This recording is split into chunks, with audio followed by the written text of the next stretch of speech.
from Trivandrum in first yatra Nepali. പിന്നെ എല്ലാ സ്ഥലത്തെയും ഞാൻ പോയി. ഈ ബ്രിഡ്ജ് മാംസ കച്ചവടമാണ്.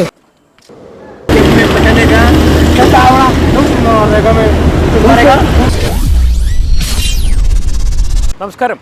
ആലുവയിൽ നടന്ന ഒരു കൊച്ചു കുഞ്ഞിനെതിരെ നടന്ന അതിക്രമം നമ്മളെല്ലാവരും കണ്ടതാണ്. അതൊന്നും മലയാളികൾക്ക് അത്ര പെട്ടെന്ന് മറക്കാൻ വേണ്ടി സാധിക്കില്ല. അത്രയും ക്രൂരമായിട്ടുള്ള കൊടിയ പീഡനമുറ അഴിച്ചുവിട്ട ശേഷം ആ കുഞ്ഞിന്റെ ജീവനെടുത്തു. ആ ആലുവയിലേക്കാണ് ഇപ്പോൾ ഞങ്ങൾ പോകുന്നത്. അവിടെ പതിവായി രാത്രി സമയങ്ങളിൽ അന്യസംസ്ഥാന തൊഴിലാളികളായിട്ടുള്ളവർ, നമ്മൾ അതിഥി തൊഴിലാളികൾ എന്ന് ഓമനപ്പേരിട്ട് വിളിക്കുന്ന അവർ അവിടെ ചെയ്യുന്ന അതിക്രമങ്ങൾ എന്ന് പറയുന്നത് വർണ്ണിക്കാനാവാത്തതാണ്. അത്രയും ഭീകരമായിട്ടുള്ള പ്രവൃത്തികളാണ് അവിടെ രാത്രി സമയങ്ങളിൽ നടക്കുന്നത്. നമുക്ക് നോക്കാം എന്തൊക്കെയാണ് അവിടെ നടക്കുന്നത്.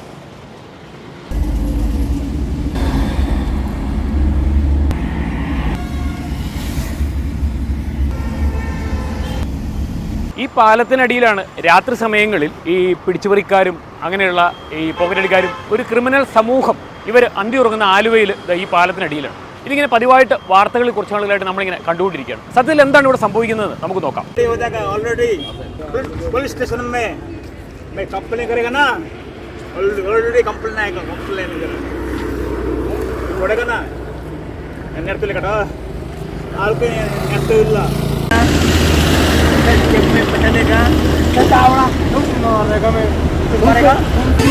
बात नहीं करता हूँ. मैं बात करेगा पुलिस से. तुम्हारा पैसे लेके आने का आदमी के पूछो. मैं बात करेगा पुलिस से. पुलिस केरला पुलिस से बात करेगा. मैं जाओड़ा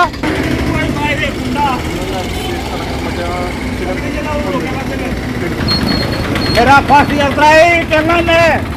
എനിക്ക് ചേട്ടാ ചേച്ചി ചേച്ചി എനിക്ക് ഇതിലായാനാ അല്ലെങ്കിൽ കാലേ സ്റ്റേം കിട്ടുന്നാലയാനാ. ഈ ആലുവ എന്ന് പറയുന്നത് നാട്ടിൽ അറിയപ്പെടുന്നത് തന്നെ ഈ പുറത്തുനിന്ന് വരുന്ന ആളുകളുടെ അനാശാസ്യത്തിനോടൊക്കെ ബന്ധപ്പെട്ടിട്ട് വളരെ മോശം പേരാണ് അറിയപ്പെടുന്നത്. ആലുവ എന്ന് പറയുമ്പോൾ ഒരു പേടി ആളുകൾക്കുണ്ട്. എന്താണ് ഇതർത്ഥം? നിലവിൽ ഇപ്പോൾ ഇവിടെ ഉള്ള ഒരു സ്ഥിതി എന്ന് പറയുന്നത് ഈ ഹിജടകളായിട്ടുള്ള ആൾക്കാരും പിന്നെ ഹിന്ദിക്കാരെന്ന് പറഞ്ഞാൽ എല്ലാവരും അല്ല, മാന്യമായിട്ട് തൊഴിൽ ചെയ്ത് ജീവിക്കണ ഹിന്ദിക്കാരൊക്കെ ഉണ്ട്. കള്ളം കുടിച്ചപ്പോൾ നിങ്ങൾ നേരത്തെ ഇവിടെ വന്നപ്പോൾ കണ്ടില്ലായിരുന്നു ഒരു ബായി മദ്യപിച്ച് അലമ്പുണ്ടാക്കണത്. അങ്ങനെയുള്ള പ്രശ്നങ്ങളൊക്കെ ഒരുപാട് നടന്നുകൊണ്ടിരിക്കുന്ന ഒരു സ്ഥലമാണ് ഇവിടെ. പോലീസുകാരോട് ഞങ്ങൾ പരാതിപ്പെട്ടിട്ടൊക്കെ അവരും നാട്ടുകാർക്ക് അനുകൂലമൊക്കെ പോലീസുകാർക്കും നോക്കണമെങ്കിൽ പരിധി ഉണ്ടല്ലോ. അവർ ഓടിച്ചു വിട്ടാലും പിന്നെയും അവർ വരും. ഇവരുടെ ഭാഗത്തുനിന്ന് ഉണ്ടാകുന്ന ശല്യങ്ങൾ എന്തൊക്കെയാണ്? അതായത് രാത്രി ആയിക്കഴിഞ്ഞാൽ പിന്നെ ഈ കാണുന്ന സ്ഥല സ്റ്റാൻഡാണ്, അതിൻ്റെ അകത്തേക്ക് അധികം ആൾക്കാരോ അല്ലെങ്കിൽ നോട്ടം കിട്ടാത്ത ഒരു ഭാഗമാണ് അവിടെ നമ്മൾ ഓട്ടോറിക്ഷക്കാരെ കണ്ട് ഇവിടെ പുറത്താണ്. പിന്നെ പോലീസ് റൗണ്ടിങ് ചെയ്ത് ഇങ്ങനെ പോകുന്നതല്ലാതെ അവർക്കും അതിൻ്റെ അകത്തോട്ടുള്ള കാര്യങ്ങൾ എന്താ നടക്കണമെന്ന് അവർക്ക് നോക്കാൻ പറ്റില്ല. ഇവിടെ എന്തൊക്കെ ക്രൈംസ് ആണ് കൂടുതലായിട്ട് യാത്രക്കാരെ അവർക്ക് അറിയില്ലാതെ പുറത്തുള്ള യാത്രക്കാരും മലയാളീസ് തന്നെ വന്നിട്ട് അവരുടെ അകത്തിരുന്ന് ഉറങ്ങിപ്പോകും. ദൂരയാത്ര കഴിഞ്ഞ് വന്ന ആൾക്കാർ അവിടെ നിന്ന് ഉറങ്ങാൻ സെറ്റപ്പ് ഉറങ്ങിപ്പോകും. അവരുടെ പോക്കറ്റ് അടിക്കുക, പിടിച്ചു പറിക്കുക, മാല മോഷണം. നാളെ ഒരു വിദ്യാർത്ഥി വന്നിട്ട് അയാളുടെ ബാഗ് അടക്കാതെ പുറത്ത് വിദേശത്തേക്ക് പോകാൻ തയ്യാറെടുത്തിരിക്കണം. അയാളുടെ സർട്ടിഫിക്കറ്റ്, പണം, പിന്നെ മൊബൈൽ ഫോൺ, വില കൂടിയ മൊബൈൽ ഫോൺ, അങ്ങനെയൊക്കെ ഒരുപാട് സാധനങ്ങളൊക്കെ കളവുപോയി. ഇവിടെ എങ്ങനെയാണ് ഈ ക്രിമിനൽ ആയിട്ടുള്ള ഒരുപാട് ആളുകളുടെ പോക്കറ്റടി ബസ് സ്റ്റോപ്പിൽ ഭയങ്കര ശല്യമാണ്. ഈ കഴിഞ്ഞ ദിവസം തന്നെ 7 മൊബൈൽ ഇവിടെ പിടിച്ചിരുന്നു. ഒരാളെ പിടിച്ചിട്ട് 7 മൊബൈൽ ഉണ്ടായിരുന്നു. അയാളുടെ കയ്യിൽ 7 മൊബൈൽ. അപ്പൊ അന്വേഷിക്കുമ്പോൾ അതൊക്കെ ഈ മൊബൈലൊക്കെ എവിടെ കിട്ടി, അവിടുന്ന് എറണാകുളത്ത് കിട്ടി, ഇവിടുന്ന് കിട്ടി എന്നൊക്കെ പറയും. തിരിച്ച് അതിൻ്റെ അകത്ത് ആരെങ്കിലും വിളിക്കുകയാണെങ്കിൽ നമ്മുടെ കൈ തരുമ്പോൾ വിളിക്കുകയാണെങ്കിൽ നമ്മൾ ആളുടെ അടുത്ത് പറയും സാധനം നമ്മുടെ കയ്യിലുണ്ട്, തിരിച്ചിവിടെ വന്ന് ഈ ജംഗ്ഷനിൽ ഫോണിൽ വിളിക്കുന്നതിന് മലയാളിയായിരിക്കും. ഈ ഫോണിന് ഓണറായിരിക്കും. അപ്പൊ ഇയാളുടെ കയ്യിൽ അടിച്ചു മാറ്റിയിട്ടുണ്ട്. അത് ബസ് യാത്രയിൽ നിന്നാണ് ഏറ്റവും കൂടുതൽ വന്നത്. കഴിഞ്ഞ ദിവസം ഞങ്ങൾക്ക് ഇതേമാരെ ബസ്സിൽ നിന്ന് തൃശ്ശൂർ സൂപ്പർ ഫാസ്റ്റിൽ നിന്ന് ലാപ്ടോപ്പ്, ആധാരം ഇതൊക്കെ കൂടിയും ഒരു HP-യുടെ ബാഗിലാക്കി വെച്ചേക്കായിരുന്നു. ബാഗിലാക്കി വെച്ച സാധനം ബസ്സിൽ നിന്ന് അടിച്ചിട്ട് ഇവൻ ഇവിടെ വന്നു. ഇവിടെ വന്ന് കഴിഞ്ഞപ്പോൾ പിടിച്ച് HP-യുടെ ബാഗിൽ തൂക്കിയിട്ടേക്കാണല്ലോ. ഇവൻ തൂക്കേണ്ട കാര്യമില്ല. ഞാൻ പിടിച്ച് കഴിഞ്ഞപ്പോൾ പറഞ്ഞാൽ അത് എൻ്റെ ബാഗാണ്, അങ്ങനെയാണ് ഇങ്ങനെയെന്നൊക്കെ പറഞ്ഞു. അപ്പോൾ ഞങ്ങൾ അത് ശരിയാവില്ല, തുറക്കാൻ പറഞ്ഞു. തുറന്ന് കഴിയുമ്പോൾ കംപ്ലീറ്റ് ഡ്രസ്സാണ് എൻ്റെ പഴയത് ഇട്ട് വെച്ചായിരുന്നു. വേഗം കംപ്ലീറ്റ് പുറത്തെടുത്ത് കഴിയുമ്പോൾ ഈ ആധാരം, ഇതിൻ്റെ ലാപ്ടോപ്പ്, ഫോൺ, ലാപ്ടോപ്പിൻ്റെ ചാർജർ, ഒരുപാട് ഇലക്ട്രോണിക് ഐറ്റംസ് അതിൻ്റെ ഉള്ളിൽ പൂത്തി വെച്ചേക്കാണ്. ഒരു 10 മിനിറ്റ് ഞാൻ ഇവിടുന്ന് പോകും, കൊരട്ടിക്ക് പോകും. കൊറ്റിപ്പള്ളിയിൽ വരുന്നതാണ് ഈ ആലുവ പ്രദേശങ്ങളിൽ ഇവിടെ നമ്മുടെ സാധാരണക്കാരുടെ ഈ സ്റ്റോപ്പിൽ നടക്കുന്ന സംഭവങ്ങളാണ്. പിന്നെ ഇവിടെ ഈ റെയിൽവേ സ്റ്റേഷൻ്റെ ഈ ഓവർബ്രിഡ്ജാണ് ഈ കാണുന്നത്. അവിടെ രാത്രി കാലങ്ങളിൽ അല്ലെങ്കിൽ ഒരു 7-7:30 മണിയൊക്കെ കഴിഞ്ഞാൽ പിന്നെ അതിലെ സ്ത്രീകൾക്കോ കുട്ടികൾക്കോ ഒന്നും പോകാൻ പറ്റില്ല. അവരെ ബുദ്ധിമുട്ടിക്കുക, ശരീരം മുറിയേൽപ്പിക്കുക, അങ്ങനെ പിടിച്ച് പറിച്ച് മേടിക്കുക. അവിടെ നിന്ന് ആ ഭാഗത്തുനിന്ന്, അതായത് എക്സൈസ് ഓഫീസിൻ്റെ ഭാഗത്തുനിന്ന് ഇങ്ങോട്ടേക്ക് കയറി വരുന്ന യാത്രക്കാർക്കും വളരെ ബുദ്ധിമുട്ടാണ്. അവിടെ ഒരു വെട്ടം എന്ന് പറയുന്നില്ല, നിങ്ങൾക്ക് തന്നെ കാണാതെ ഒരു വെട്ടം എന്ന് പറയുന്നില്ല. ഞങ്ങൾ ഒരുപാട് നാളായിട്ട് പറയണ്ട അവിടെ എന്തെങ്കിലും ഒരു വെട്ടം ഒന്ന് ചെയ്യുന്ന പറയുന്നത് ആരും ചെയ്യണില്ല. അത് ഇവിടെ അങ്ങനെയൊക്കെയാണ് അവിടത്തെ കാര്യങ്ങൾ. പിടിച്ചുപറിയും മോഷണമൊക്കെയാണ് മെയിനായിട്ടുള്ള കാര്യങ്ങൾ.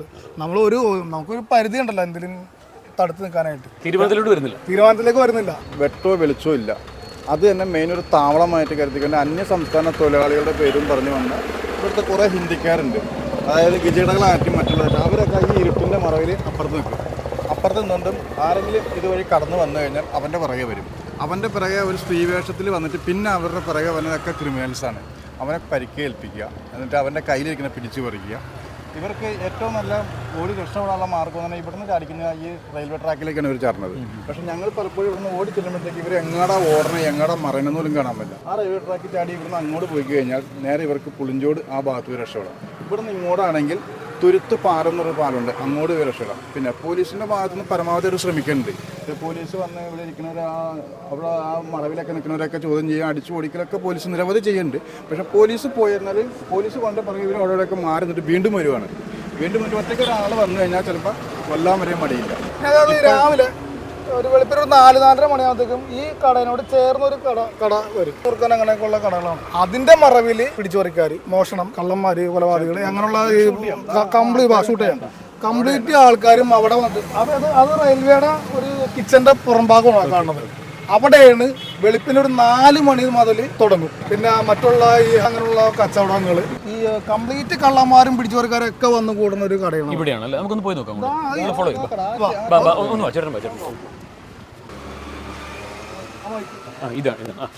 ഈ 3 കല്ല് വെച്ചോടത്ത് രാവിലെ ആകുമ്പോൾ ഒരു 4 മണി 4:30 ആകുമ്പോഴത്തേക്കും ഇത് കട പോലെ ഒരു ഓപ്പൺ ആവും. ഇത് ഓപ്പൺ ആയി കഴിഞ്ഞാൽ പിന്നെ ഇവിടെ വന്നതില്ല, ആ ടൗൺ ഷോപ്പിൽ നിന്നുള്ള കംപ്ലീറ്റ് ആൾക്കാരും ഇവിടെ വരും. ഉള്ള കള്ളന്മാരും പിടിച്ചുപറിക്കാരൊക്കെ വരും. എന്നിട്ട് ഈ മറവിലാണ് നിന്നിട്ടാണ് കംപ്ലീറ്റ് കള്ളുകൂടി കാര്യങ്ങളൊക്കെ നടക്കണം. പിടിച്ചുപറിക്കാർ കംപ്ലീറ്റ് സകാലവാദികൾ വരെ ഇവിടെ വന്ന് അടിഞ്ഞുകൂടും. ഇത് നമ്മൾ പറഞ്ഞ് മടുത്ത് കിടക്കുകയാണ്. നമ്മുടെ അറിവിൽ കിട്ടി കഴിയുമ്പോൾ നമ്മളവർ ഓടിച്ചു വിടും. ഓട്ടോക്കാരെ കംപ്ലീറ്റ് ഓടിച്ചു വിട്ടാലും പിന്നെയും 2-3 ദിവസത്തേക്ക് ശല്യം ഉണ്ടാവില്ല. 4-ാമത്തെ ദിവസം ആകുമ്പോഴത്തേക്കും പിന്നെ ഇത് തന്നെ അവസ്ഥ. ഈ പ്രദേശമാണോ ഇത്ര ഏരിയ ആണോ? ഇവിടെ ക്യാമറ ഉണ്ട്, CC ക്യാമറ ഉണ്ടല്ലോ. CC ക്യാമറ കാണിച്ചു കൊടുത്തേ. ഏതൊരു യാത്രക്കാരന്റെ ബൈക്ക് വരെ മോഷണം പോയി ഇവിടുന്നല്ലേ? പിന്നെ ബൈക്കിന്റെ പാർട്സുകൾ. ഇത് ശരിക്കും എന്ത് റെയിൽവേയുടെ ക്യാന്റീന്റെ പുറകുവശമാണത്. ഇത് ശരിക്കും ഈ ലൊക്കേഷൻ മീൻസ് ഈ പ്ലേസ് ആരുടെ അധീനതയിലുള്ള? റെയിൽവേയുടെ അധീനതയിലുള്ളതാണ്. ഇപ്പൊ ഈ റോഡിന് ശേഷം ഇങ്ങോട്ടേക്കുള്ള ഇത് മുഴുവൻ റെയിൽവേ ആണ്. ഈ ബ്രിഡ്ജ് കയറി കഴിഞ്ഞാൽ പിന്നെ നടക്കുന്നത് കംപ്ലീറ്റ് മാംസ കച്ചവടമാണ്. സ്ത്രീകളല്ല, ഹിജടകളില്ലേ. പക്ഷെ അവര് ഇത് മാത്രമല്ല, ഇതിന്റെ മറവില് കൊള്ളിയും കൊലയും തട്ടിപ്പെറുപ്പും പിടിച്ചുപറിയും എല്ലാം നടത്തുന്ന ഒരു സംഭവമാണ് ഈ പാലം. നമ്മൾ ഡ്രൈവർമാർ മടുത്ത് എന്തോരം യാത്രക്കാര് വന്നിട്ട് പോണേ. ഇതിന്റെ പേരിൽ നമുക്ക് ഒരു രൂപയുടെ ഓട്ടം മര്യാദ കിട്ടണില്ല. അതെങ്ങനെ സ്ത്രീകൾ തന്നെ വന്ന് നിൽക്കുകയാണോ ഇന്ന്, അതോ സ്ത്രീ വേഷം കിട്ടിയ ആളുകളാണോ? വേഷം കിട്ടിയ ആളുകളാണ്. സ്ത്രീ വേഷം കിട്ടിയ ആളുകളാണ്. ഇത് ശരിക്കും ഇവര് ട്രാൻസ്ജെൻഡേഴ്സ് ആണോ, അതോ ട്രാൻസ്ജെൻഡേഴ്സ് എന്നുള്ള പേരിൽ ഇങ്ങനെയുള്ള സ്ത്രീകളുടെ വസ്ത്രം ധരിച്ചു വരുന്ന ആണുങ്ങളാണോ? ട്രാൻസ്ജെൻഡേഴ്സ് ഇവിടെ വളരെ കുറച്ചേ ഉള്ളൂ. ബാക്കി കൂടുതലും വരുന്നത് ഈ പുരുഷന്മാർ തന്നെയാണ് വേഷം കെട്ടി വരുന്നതാണ്. ട്രാൻസ്ജെൻഡേഴ്സിന്റെ മറവിലാണ് ഈ പിടിച്ചുപറിയും പ്രശ്നങ്ങളും കൂടുതൽ നടക്കുന്നത്. ഒരു മാസം മുമ്പ് ഒരു അനുഭവം ഉണ്ടായി. പറവൂര് ഭാഗത്തേക്ക് പോകാൻ നിന്ന ഒരു വ്യക്തി, അയാൾ തിരിവിച്ചിട്ടുണ്ടായിരുന്നു. അയാളെന്താ മൂത്രം ഒഴിക്കാനെന്ന് തോന്നുന്നു അങ്ങോട്ട് കയറി പോയി, അങ്ങോട്ട് ആ ഇരുട്ടത്തേക്ക് പോയതാ. 4 ട്രാൻസ്ജെൻഡേഴ്സ് അയാളെ കൈയും കാലൊക്കെ പിന്നിലേക്കൊക്കെ വലിച്ചു കെട്ടി ഇഷ്ടിയൊക്കെ ഇടിച്ച് അയാളുടെ സകല പേഴ്സും പണവും എല്ലാം അപകരിച്ച് അയാളെ തല്ലി മൃതാവശേഷനാക്കി.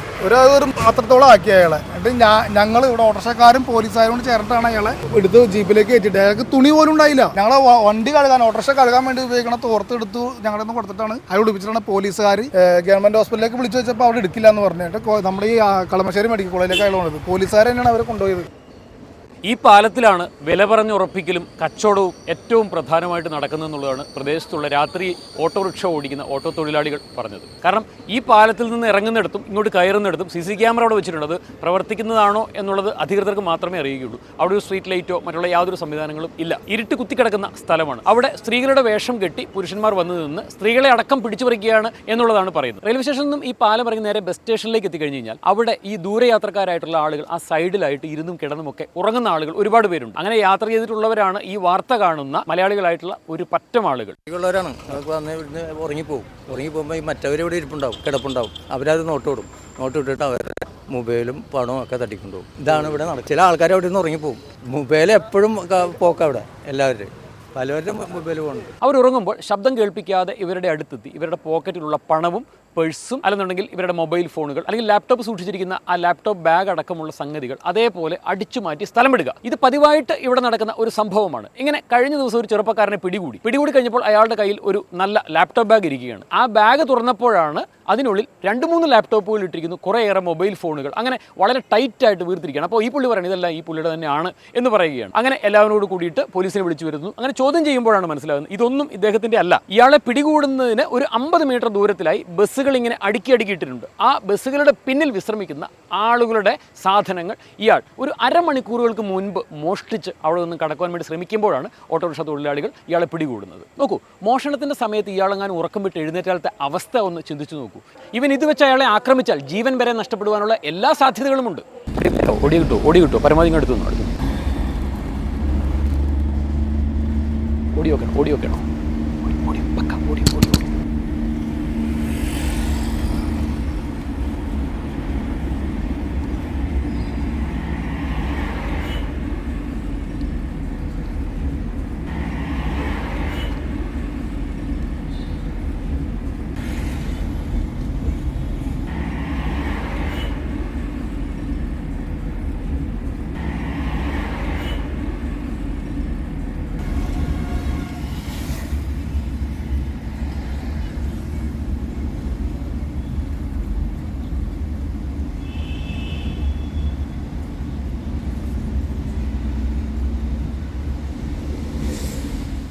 കണ്ടല്ലോ, ഇത് അവിടെ ഉറങ്ങിക്കിടക്കുന്ന ഒരു വ്യക്തിയുടേതാണ്. ബാഗുണ്ട്, ഇത് അയാളുടെ സിഗരറ്റ് ലാമ്പ്, വേറൊരാളുടെ ബീഡി, ഒരു കവർ നിറയെ ബീഡിയുണ്ട്, അങ്ങനെ മറ്റു പല സാധനങ്ങൾ ഇവിടെ ഉണ്ട്. അയാളുടെ പോക്കറ്റിൽ മൊബൈലുണ്ട്. ഞാനത് എടുക്കണോ എന്ന് ആലോചിച്ചിരുന്നു, പക്ഷേ അതൊരു ശരിയായിട്ടുള്ള നിലപാടെല്ലാം തോന്നും. ഇങ്ങനെ സംഗതികൾ ഇവിടെ സിമ്പിളായിട്ട് നടക്കും എന്നുള്ളതൊന്ന് കാണിച്ചു തരാൻ വേണ്ടി മാത്രമാണ് ഇങ്ങനെ ഒരു ബാഗ് അവിടെ നിന്ന് എടുത്തത്. അയാളുടെ പോക്കറ്റിലുള്ള മൊബൈൽ വളരെ നൈസായിട്ട് അവിടെ നിന്ന് എടുത്തു മാറ്റാൻ വേണ്ടി സാധിക്കും. ഒരു സാധാരണക്കാരനായിട്ടുള്ള എനിക്ക് എടുത്തു മാറ്റാൻ സാധിക്കുമെന്നുണ്ടെങ്കിൽ അത്യാവശ്യം മോഷ്ടിക്കുവാൻ വേണ്ടി തുനിഞ്ഞിറങ്ങിയിട്ടുള്ള ഒരു വ്യക്തിക്ക് വളരെ സിമ്പിളായിട്ട് അതെടുത്ത് മാറ്റാൻ വേണ്ടി സാധിക്കും. ഈ ബാഗ് ഞാൻ തിരിച്ച് അവിടെ തന്നെ വെക്കുകയാണ്. വിഷ്വൽ കാണിച്ചു കൊടുത്തു. ഇനി നാളെ അല്ലെങ്കിൽ ഈ ബാഗ് പോയി, അല്ലെങ്കിൽ ഇത്ര സാധനങ്ങൾ പോയി എന്നും പറഞ്ഞിട്ട് ഇതിനകത്ത് എന്തൊക്കെയുണ്ടെന്നുള്ള അറിയില്ല. അതിന് ഞാൻ സമാധാനം പറയേണ്ടി വരും. അപ്പോൾ കൊണ്ടൊന്ന് കാണിച്ചു കൊടുത്തേക്കാം. തിരിച്ചത് അവിടെ വെക്കാൻ വേണ്ടി പോവുകയാണ്.